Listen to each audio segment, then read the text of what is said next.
Chilli chicken করব। এর জন্য কিছু চিকেন, হাড় ছাড়া, ভিনেগার, লবণ, পেঁয়াজ বাটা, আদা রসুন বাটা, সয়া সস, জিরার গুঁড়া, মরিচের গুঁড়া 2 চামচ দিব। সুন্দর করে এখন হাত দিয়ে মাখাই নেব, যাতে চিকেনের গায়ে পুরো মশলাটা ঢুকে যায়। আজকে আমি চিলি চিকেন বানাবো, সাথে থাকবে পরোটা। এখন আমি এটা 1 ঘন্টার জন্য রেস্টে দিলাম। 1 ঘন্টা পর একটা ডিম দিয়ে ভালো করে মাখাই নেব। সাথে আমি 2 চামচ কর্নফ্লাওয়ার দিব। কর্নফ্লাওয়ার দিয়ে এটা আবারও অনেকক্ষণ বসে মাখাই নেব।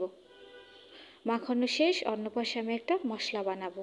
মশলার জন্য আমি এখানে টক দই নিছি। আমি ফ্রিজে টক দই রাখলে কেন জানি পানি হয়ে যায়, আমি জানি না। সাথে 2 টেবিল চামচের টমেটো সস, সয়া সস দিয়ে সুন্দরভাবে এটা মিক্সড করব। এখন আমি প্যানে সরিষার তেল দিয়ে দিছি। চিকেনগুলো একটা একটা করে দিয়ে দিব। চিকেনটা আমি অনেক সুন্দর করে অনেক সময় নিয়ে ভাজবো। রান্নাবান্না আসলে এমন একটা জিনিস, যত বেশি সময় নিব অত বেশি মজা হয়, আমার কাছে মনে হয় আর কি। তাড়াহুড়া করতে গেলে দেখা যায় পুড়ে যায়, নালে মজা হয় না, এটা দিতে মনে থাকে না, ওটা দিতে মনে থাকে না। এজন্য আমি সবসময় পর্যাপ্ত সময় নিয়ে রান্নাঘরে ঢুকি। আমার চিকেনটা ভাজা শেষ। এখন আমি একটা বাটিতে আলাদা করে উঠাই নিব। অন্য পাশে আমি পেঁয়াজ, গাজর, ক্যাপসিকাম, কাঁচামরিচ দিয়ে সুন্দর করে ভাজি করে নেব। আমি ভাজাটা একটু পোড়া পোড়া করব। এই সবজিগুলো অবশ্য না দিলেও চলে। তারপর আমি দিছি একটা টমেটো, আগে থেকে মশলা তৈরি করে রাখা টক দই, টমেটো, সয়া সস দিয়ে ওইটা দিয়ে সুন্দর করে নাড়াচাড়া করে নিলাম। নাড়াচাড়া করার পর আমি 2 টেবিল চামচের আবারও টমেটো সস দিলাম। আমার মনে হয় এই চিলি চিকেনের টেস্টটা টমেটো সসই বাড়াই দেয়।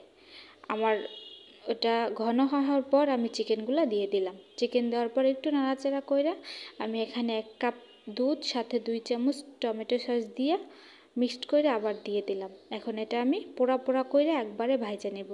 এটা কিন্তু আমি একবারই পোড়া পোড়া করব, যাতে কোনো মশলা না দেখা যায়। এ পর্যায়ে আমি ঘি দিয়ে পরোটা বানাইছি আজকে। ঘি দিয়ে পরোটা কিন্তু ভালোই লাগে। নর্মালি তেলের থেকে ঘিটা আমার পছন্দ।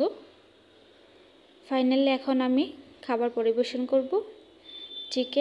আমি চিকেনটা এমনভাবে পুড়ছি যাতে হচ্ছে খাইতে গেলেই মুখে লাইগা থাকে। সাথে আমি পরোটা উপরে কিছু তিল দিয়ে দেব, সৌন্দর্যের জন্য আর কি। আর তিল তো খাওয়া এমনিতেই শরীরের জন্য ভালো। যাই হোক, সবাই ভালো থাকবেন। আমার নাস্তা কেমন হয়েছে অবশ্যই জানাবেন। আল্লাহ হাফেজ।